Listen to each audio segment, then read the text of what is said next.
BNP chairperson Begum Khaleda জিয়ার অবস্থা এখনো সংকটাপন্ন। দুপুরে এভারকেয়ার হাসপাতালে বেগম খালেদা জিয়াকে দেখে এসে কথা জানান এনসিপি নেত্রী তাসনিম জারা। এ সময় হাসনাত আব্দুল্লাহ, নাসির উদ্দিন পাটোয়ারিও সাথে ছিলেন। তারা বিএনপি চেয়ারপারসনের জন্য দোয়া করার আহ্বান জানান। এছাড়া বিএনপির যুগ্ম মহাসচিব খায়রুল কবির খোকন বলেন, গত রাতের মতোই অবস্থা বেগম জিয়ার, অবনতি বা উন্নতি নেই।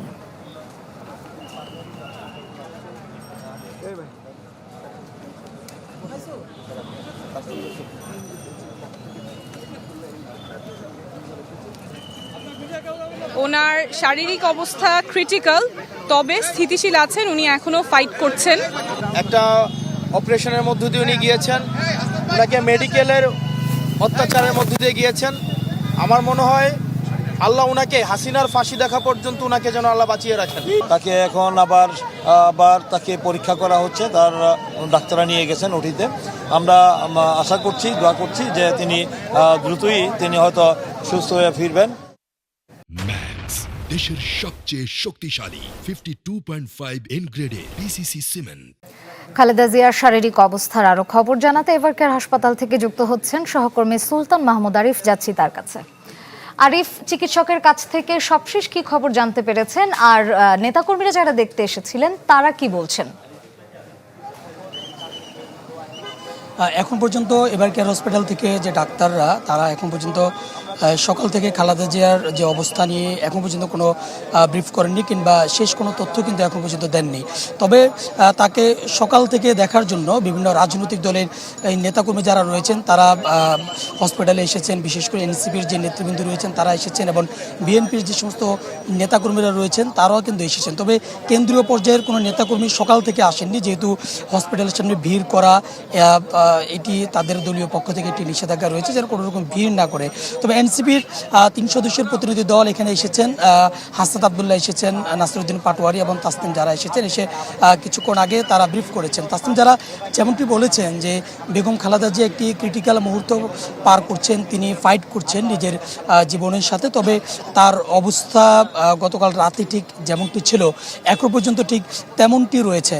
তিনি এক ধরনের ক্রিটিক্যাল মুহূর্ত পার করেছেন, এবং পাশাপাশি এনসিপির অন্য একজন নেতা অর্থাৎ হাসনাত আব্দুল্লাহ তিনি কথা বলেছেন। তিনি প্রত্যাশা করেছেন, দোয়া চেয়েছেন বেগম জিয়ার জন্য, দেশবাসীর কাছে দোয়া চেয়েছেন। এবং পাশাপাশি তিনি প্রত্যাশা করেছেন যে বেগম জিয়াকে দীর্ঘ কারা নির্যাতনের মাধ্যমে তার শারীরিক অবস্থার যে অবনতি আজকে হয়েছে, সেটি বেগম জিয়ার উপর যে কারা নির্যাতন এবং কারাগারে তার উপরে যে বিগত তাকে গ্রেপ্তারের পর থেকে তার উপর যে নির্যাতন নিষ্পেষণ চালিয়েছে হাসিনা, তারই প্রতিশ্রুতিতে আজকে ফলশ্রুতিতে আজকে কিন্তু খালেদা জিয়ার এই পরিণতি হয়েছে। অতএব তিনি প্রত্যাশা করেছেন এবং দেশবাসীর কাছে দোয়া চেয়েছেন যেন অন্তত বেগম জিয়া শেখ হাসিনার ফাঁসি কার্যকর হচ্ছে এমনটি দেখে যেন তিনি দুনিয়া থেকে বা এমনটি তিনি যেন দেখে যেতে পারেন, সেই প্রত্যাশা তিনি করছেন।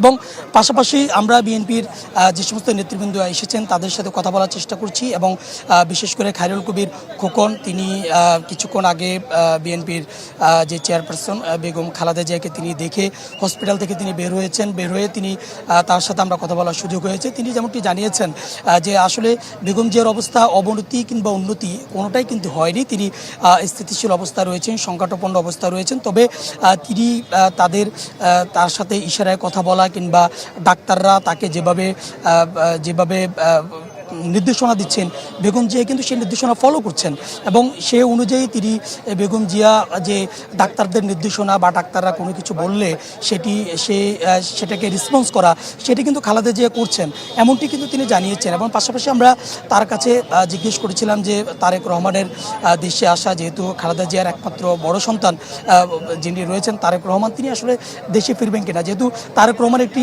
ফেসবুক পোস্টের মাধ্যমে তারেক রহমান তার তীব্র যে আকাঙ্ক্ষা, মায়ের সাথে মায়ের এই অন্তিম মুহূর্তে মায়ের কাছে থাকার যে আকাঙ্ক্ষা ব্যক্ত করেছেন তারেক রহমান ফেসবুক পোস্টের মাধ্যমে, সকালেই তিনি একটি পোস্ট দিয়েছেন।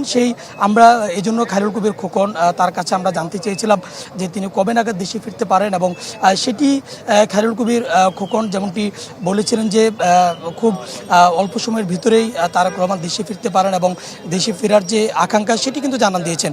সব মিলিয়ে বলা যায় যে এখন পর্যন্ত দলীয় নেতাকর্মী এবং বিভিন্ন রাজনৈতিক রাজনৈতিক নেতৃবৃন্দ যারা বেগম জিয়াকে দেখতে আসেন, দেখে এসে তারপর তারা আমাদেরকে তার শারীরিক পরিস্থিতি জানাচ্ছেন। তবে ডাক্তারদের পক্ষ থেকে এবং তাকে বেগম জিয়ার চিকিৎসার যে গঠিত টিম ডাক্তারদের মধ্য থেকে গঠন করা হয়েছে, তাদের পক্ষ থেকে এখন পর্যন্ত আসলে সবশেষ আপডেট কোনো কিছু জানানো হয়নি। শ্রেয়া, ধন্যবাদ আরিফ আপনাকে।